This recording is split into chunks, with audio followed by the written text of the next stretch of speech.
बिस्मिल्लाहिर्रहमानिर्रहीम। मेरे मोअज़्ज़िज़ नाज़रीन, अस्सलाम वालेकुम वरहमतुल्लाहि वबरकातुहू। एक नई वीडियो के साथ हाजिर ख़त्म हूँ। आज कुछ लेट हो गया, एक तो लाइट नहीं थी क्योंकि हम पाकिस्तान में रह रहे हैं, जिस वजह से भी वीडियो लेट बनानी पड़ी। मैं उन तमाम नाज़रीन का शुक्रिया अदा करता हूँ जो मेरी वीडियोज़ बहुत पसंद करते हैं, बड़े शौक़ से देखते हैं और कमेंट्स बॉक्स में जाके उस वीडियो पे कमेंट्स करते हैं और जिससे मुझे मज़ीद अपनी वीडियोज़ अपग्रेड करने में मदद मिलती है। और नए नाज़रीन जो आज मेरी नई वीडियो देख रहे हैं, खुश आमदीद, वेलकम। और साथ रिक्वेस्ट के बेल आइकन को टच करें और साथ मेरे चैनल को सब्सक्राइब करें। बेल आइकन को टच करने से ये होगा कि मेरी तमाम वीडियोज़ उन तक बासानी पहुँच जाएगी। जनाब, आज मैं वीडियो जो बना रहा हूँ, पाकिस्तान में जो चल रहा है, पाकिस्तान को जिस डिफ़ॉल्टरिज़म की तरफ धकेला जा रहा है और जितना अवाम पर जुल्म हो रहा है, बल्कि अवाम खुद अपने पे जुल्म करवा रही है, कोई और नहीं कर रहा, अवाम खुद अपने पे जुल्म करवा रही है। इसलिए पाकिस्तानियों को एक दफ़ा फिर झिझोड़ने के लिए, ख्वाब खरगोश से बेदार करने के लिए शायद कि जाग जाए। है तो वैसे मुश्किल बल्कि नामुमकिन है। पाकिस्तानियों, अपने गिरबान में झांको। ये इन्वान है मेरा, क्योंकि मेरे पास बहुत सी वीडियोस मौजूद है पूरे पाकिस्तान की। उसमें सिंध भी है, बलूचिस्तान भी है, सरहद भी है, पंजाब भी है, कि ख़ासकर आटे की लाइन में लग के जैसे पाकिस्तानी अवाम का बुरा हाल हो रहा है। उसमें कई भगदड़ में ज़ख्मी हो रहे हैं, बल्कि मीरपुर ख़ास में तो एक बंदा फौत भी हो गया भगदड़ की वजह से, और कई जगह पे ज़ख्मी हुए। एक जगह कराची की फुटेज है मेरा हाल, वो एक बहुत बड़े नाले के करीब है, तो और भगदड़ मची तो वो उसमें 8-10 बंदे नाले में ऐसे गिरे कि उसके कीचड़ में लथपथ हो गए। यानी मुख्तलिफ मेरे पास वीडियोज़ मौजूद हैं। ये सब क्यों है? ये सब क्यों हो रहा है? पाकिस्तानी अवाम से मैं एक छोटा सा मासूमाना सवाल कर रहा हूँ कि पिछले 75 साल में आप ये जुल्म की चक्की में क्यों पिस रहे हो? इसलिए कि आप खामोश हो। आप बिल्कुल खामोश हो, बिल्कुल एहतजाज नहीं कर रहे, बिल्कुल आवाज़ नहीं उठा रहे। एक बात याद रखना कि जुल्म करना गुनाह है तो जुल्म सहना भी गुनाह है। अब जो जुल्म हो रहा है ना, देखें, बिजली की कीमतें देख लें। सुई गैस का अभी बिल आया तो बेटे ने बताया कि अपना 1100 है कितना।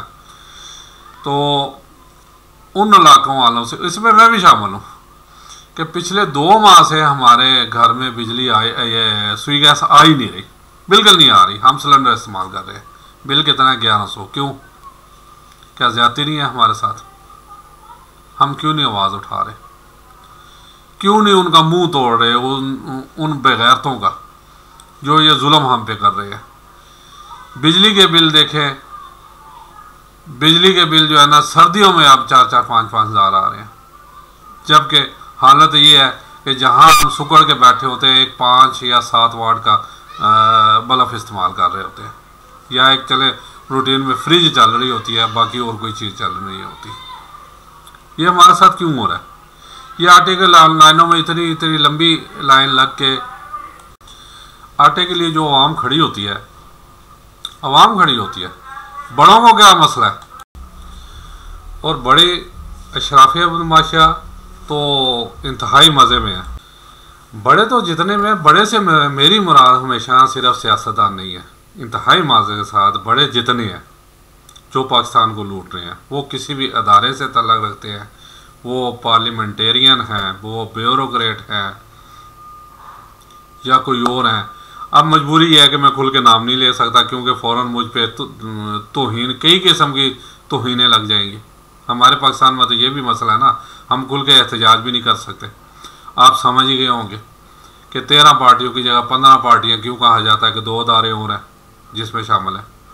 यानी जहाँ 8-8 लाख के बूट पहन के लोगों से मुलाकात की जाए, गरीब आदमी को 2 वक्त की रोटी ना मिले, तो फिर ये सब क्यों हो रहा है? हम चुप है, हम खामोश हैं, हम सो रहे हैं अभी भी। असल में मसला ये है कि मैं अक्सर अपने पाकिस्तानी अवाम के लिए जो कहता हूँ वो बिल्कुल सही है। अब तो मेरा और यकीन पुख्ता हो गया है कि पिछले 75 साल से पाकिस्तानी अवाम दुनिया में सबसे ज़्यादा कुर्बानी दे रही है, लेकिन हकीकी कुर्बानी के लिए वो 1 घंटा या 1 मिनट के लिए भी तैयार नहीं। जहाँ जिसे मौका मिलता है वो डस लेता है, चाहे वो अवाम में हो चाहे वो हुकूमत में हो। तो देखें, असल बात थोड़ा सा मैं अब यानी अहादीस की तरफ भी आ जाऊं कि अब इब्ने माजा में कहा गया, इब्ने माजा हदीस नंबर 4019, जो भी कोई कौम नापतोल में कमी करेगी तो क्या होगा, इनको कहत सालियों और रोज़गार में तंगी और बादशाह के जुल्म के ज़रिए सज़ा दी जाती है। ये इब्ने माजा हदीस शरीफ में फरमाया किसी ने, ज़ाहिर है नबी करीम सल्लल्लाहु अलैहि वसल्लम ने। तो हमारे यहाँ क्या हो रहा है, ज़ख़ीरा अंदोज़ी नहीं हो रही, प्रॉफिट नहीं कमाया जा रहा, जिसका जहाँ बस चलता है वो लूट रहा है पाकिस्तान को। इसमें सिर्फ हुकूमत इन्वॉल्व नहीं है, इसमें मैं और आप भी इन्वॉल्व हैं। महंगाई और कहत कंट्रोल करने का वाहद तरीका देखें, ये भी साथ साथ हमें बताया गया। ये एक मशहूर वाक़या है जो बने इसराइल के कौम के बारे में है। मशहूर वाक़या है कि अल्लाह ताला ने हज़रत मूसा अलैहिस्सलाम को ख़बरदार किया, ए मूसा अलैहिस्सलाम, कहत आने वाली है, अपनी कौम से कहो तैयार रखो। जब हज़रत मूसा अलैहिस्सलाम अपनी कौम को ये पैगाम पहुंचा दिया तो उनकी कौम ने अपनी घरों की दीवारों में सुराख बना दिए ताकि कहत और सख्ती की सूरत में साथ वाले घर की मदद कर सके और इस तरह ये सख्त दिन गुजर जाए। कुछ वक्त गुजरा लेकिन कहत नहीं पड़ा। हज़रत मूसा अलैहिस्सलाम ने अल्लाह ताला से वजह पूछी तो जवाब मिला कि तुम्हारी कौम ने आपस में एक दूसरे पर रहम किया तो मैं क्यों ना इन पर रहम करूं, इसलिए कहत नाज़िल नहीं हुआ। देख लें, ये भी एक ज़रिया है ना। अगर हम एक दूसरे का हाथ पकड़ लें, मजबूती से एक दूसरे की मदद करें तो ये परेशानी टल सकती है। मुजदा महंगाई के दौर में एक दूसरे पर रहम करें ताकि खुदा भी हम पर रहम करे। महंगाई के इस सख्त दौर में हमें अपने रिश्तेदारों, दोस्तों और पड़ोसियों का ख़ास ख्याल रखना चाहिए। अगर मौजूदा ज़माने में देखा जाए तो ख़ासकर हम मुसलमान और इस पर खुसूसन हम पाकिस्तानी उल्टा चलते हैं। हुकूमत अगर किसी चीज़ को 1 रुपये महंगा कर दे तो हमारे ताजर हजरात इस चीज़ को 20 रुपये महंगा करके सारी जिम्मेदारी हुकूमत पर डाल देती है और वो इस हदीस को फरमोश कर देती है। हज़रत मुआज़ बिन जबर फरमाते हैं, एक दिन मैं हुज़ूर सल्लल्लाहु अलैहि वसल्लम से अर्ज़ की, या रसूलल्लाह सल्लल्लाहु अलैहि वसल्लम, ये ज़ख़ीरा अंदोज़ कौन होते हैं? आप सल्लल्लाहु अलैहि वसल्लम ने फरमाया, ज़ख़ीरा अंदोज़ वो बंदे हैं जो जब देखता है कि बाज़ार में चीज़ें सस्ती होने लगती हैं तो उसे बुरा लगता है, और जब देखता है कि बाज़ार में चीज़ें महंगी हो रही हैं तो वो खुश होता है। अल्लाह के नबी ने फरमाया, बड़ा ही कमीना, क्या देखें अल्फाज देखें अल्लाह के नबी के। अल्लाह के नबी ने फरमाया, बड़ा ही कमीना और बड़ा ही घटिया है ज़ख़ीरा अंदोज़ी करने वाला कि जब अल्लाह चीज़ों को सस्ता करता है तो परेशान हो जाता है और जब अल्लाह चीज़ों को महंगा कर देता है तो खुश हो जाता है। अल्लाह के नबी ने फरमाया कि ये बुरा बंदा है। नबी सल्लल्लाहु अलैहि वसल्लम ने फरमाया, जो 40 रोज़ तक ज़ख़ीरा अंदोज़ी करे अल्लाह ताला उसे जज़ाम, बीमारी और अफलास यानी गुर्बत में मुब्तला कर दे, यानी बददुआ दी है अल्लाह के नबी ने। और अल्लाह के नबी बददुआ दे तो फिर ज़ाहिर है वो रद्द नहीं हो सकती। दूसरी हदीस मुबारक में है कि ज़ख़ीरा अंदोज़ी करने वाला अल्लाह से बरी और अल्लाह उससे बरी, यानी बग़ैर हिसाब किताब सीधा जहन्नम है, यानी उसके लिए कोई सिला रहमी नहीं की जाएगी। बरी मतलब ये नहीं कि हर जिम्मेदारी से बरी हो जाएगा, यानी अल्लाह ताला देखें, यानी आजकल के दौर की मैं मिसाल देता हूँ, वालिदैन से किसी से नाराज़ हो जाते हैं तो उसे कतई तलकी कर देते हैं, उससे बोलना छोड़ देते हैं। ये भी उसी में आ रहा है कि वो सीधा जहन्नम में। तीसरी हदीस मुबारक में है कि ज़ख़ीरा अंदोज़ी करने वाले पर अल्लाह की और उसके तमाम फरिश्तों की और तमाम बनीनो इंसानों की उस पर लानत हो, ना उसकी नफली नमाज कबूल होगी ना फ़र्ज़ इबादत। और ये चीज़ देखें, यानी उसकी कोई इबादत भी कबूल नहीं होगी, ज़ख़ीरा अंदोज़ी के लिए क्या गया है। लेकिन असल मसला हम भी क्या कर रहे हैं इसमें कोड कर दूं कि आजकल वीडियो वायरल हो रही है सिंध की, वहाँ एक बंदा खुलेआम वो गोदाम बता रहा है, जो बकौल वीडियो मेरे पास मौजूद है कि जरदारी साहब के गोदाम है और अंदर गंदम भरी हुई है जो ज़ख़ीरा किए हुए हैं और महंगे दामों के लिए।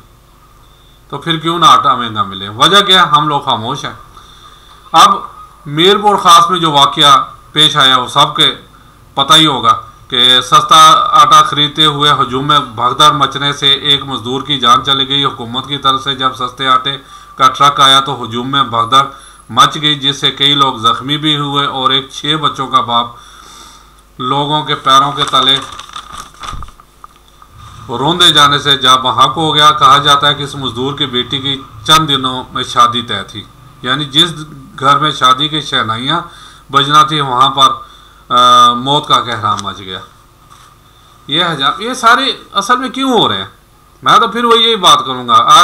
बात वही है कि एक पुराना ड्रामा भी लगता था जिसमें वो बड़ी पति की बातें करता था, लेकिन उसे पागल शो किया हुआ था। उसका नाम ही चाचा क्यों रखा हुआ था। वो ऐसी बातें पॉइंट आउट करता था और साथ कहता था क्यों क्यों क्यों ये चीज़ें क्यों हो रही हैं। तो खुदारा मैं भी कहता हूँ क्यों क्यों क्यों, खुदा बाहर निकल को। ये देख लो, हाथ बांध रहा हूँ आप लोगों से कि अपने हक के लिए बाहर निकलो। और श्रीलंका वाला हाल अभी हमारा नहीं हुआ हाल अल्हम्दुलिल्लाह, लेकिन अनगरीब अगर हम ऐसे ही रहे तो हो जाएगा। हर चीज़ नापेद हुई जा रही है, यानी जहाँ मुर्गिया को गोश्त 650 रुपये किलो, आटा यानी 200 रुपये किलो तक पहुँच जाए, और बाकी सब्जी देख लें 200 रुपये किलो से नीचे कोई सब्जी ना हो। फल देख लें, दूसरी तीसरी चीज़ें देख लें, रोज़मर्रा की ज़रूरतें ज़िंदगी हैं। मैंने अभी आगे कोड किया कि हमारा बिल 2 महीने से गैस नहीं चल रही, 1100 बिल आ गया। ये हाल है। ये क्यों हो रहा है? हमने चुप साधी हुई है, हमने चुप अख्तियार की हुई है। एक आम मुहावरा है, वो जी साढ़े बोलना ना की होएगा, अले खुदा के बंदो बहुत कुछ होगा, बाहर निकलो तो सही, एक दफ़ा इन बगैरतों को गिरबानों से पकड़ो तो सही, पकड़ के घसीटो। मैं कहता हूँ बिल्कुल श्रीलंका वाला फार्मूला होना चाहिए। बाहर निकल के वो देखा होगा, देख ले वीडियो में, सबसे पहले उसके कपड़े फाड़ते हैं, नंगा करते हैं उसे, फिर मारते हैं। अब यही होना चाहिए, कोई भी हो, XYZ। मैं सिर्फ सियासतदानों का नाम नहीं ले रहा, जो वगैरह यहाँ से लूट के बाहर ऐश कर रहा है, बाहर रह रहा है, बाहर जाके अय्याशी करते हैं, जिनके बच्चे बाहर पढ़ रहे हैं, जो सिर्फ पाकिस्तान में छुट्टियां गुजारने आते हैं, इन सब के साथ यही होशर होना चाहिए। खुदारा खुदारा खुदारा होश के नाखून लें। जब तक आप बेदार नहीं होंगे हमारे साथ ये जुल्म होता रहेगा, हमारे साथ ये ज़्यादती होती रहेगी, और ये हम ज़्यादती अपने साथ खुद करवा रहे हैं। और दूसरा, एक दूसरे के का हाथ पकड़ लें, हमसायों में देख लें, अगर मोहल्ले में कोई ज़रा साब हैसियत बंदा है तो खुदारा बजाय एक साबुन की टिक्का पे अपना फ़ोटो सेशन करने के हकीकी मानों को अल्लाह ताला को खुश करें, और जिसके पास जो कुछ है वो मिल बांट के खाएं, हमसायों की मदद करें, एक दूसरे की मदद करें, ताकि ये मुश्किल वक्त टल जाए, और इंशाल्लाह टल जाएगा। लेकिन अगर हम सोते रहे तो हमारे साथ यही होता रहेगा। कमेंट्स बॉक्स में जाके कमेंट्स दे दीजिएगा कैसी लगी आपको वीडियो, और खुदा रहा एक दफ़ा फिर ख्वाब खरगोश से बेदार हों, और मुहासबा करें सब बेगैरतों का, सब अशराफ बदमाशिया का जो हमसे खिलवाड़ कर रही है। इजाज़त चाहता हूँ। अस्सलाम वालेकुम व रहमतुल्लाहि व बरकातहू।